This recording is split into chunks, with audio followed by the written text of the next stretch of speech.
সালামু আলাইকুম বন্ধুরা, কেমন আছেন? আশা করি আলহামদুলিল্লাহ সবাই ভালো আছেন। আসলে কি টপিক নিয়ে আলোচনা করব সেটা আপনারা এখন দেখতেছেন, থাম্বনেলে দেখছেন।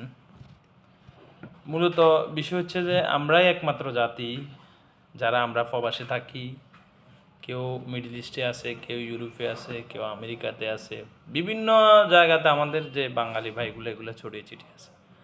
আমরা অন্যের প্রয়োজনে ভাষা শিখি, আমাদের বাংলা ভাষা কেউ শিখে না। আমরা অন্যের প্রয়োজনে বাংলা ভাষা শিখি। বাংলা ভাষার পাশাপাশি আমরা তো বাংলা ভাষা তো মাতৃভাষা, এটা তো আমরা মায়ের গর্ভ থেকে আমরা জানি। তো যেমন আমরা যারা মিডল ইস্টে আছি জীবনে কখনো আরবি কি জিনিস জানি না, বাট এখানে আসার পরে ওদের সাথে আমরা আরবি ভাষাটা ঠিক শিখি।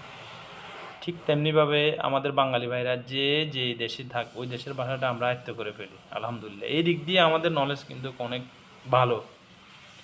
তদ্রূপ আমরা যেরকম অন্যের স্বার্থে সব কিছু শিখে ফেলি, আমরা কিন্তু নিজের স্বার্থে কোনো কিছু শিখি না। তো আমি বলবো ভাইরা, আমাদের যে বাংলাদেশি মানুষ, আল্লাহ তাআলা আমাদেরকে অন্যরকম একটা নলেজ দিয়েছেন। আমরা পারি না এমন কোনো কাজ নাই, সব কিছুই পারি।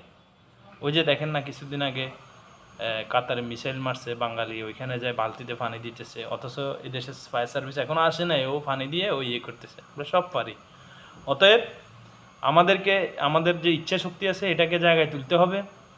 আমাদেরকে ভালো কিছু করতে হলে শুধুমাত্র বাইরের দেশে আসি ওই ক্লিনারি ওই বলদিয়ার কাজ এগুলো করলে হবে না, ভালো কিছু আয়ত্ত করতে হবে।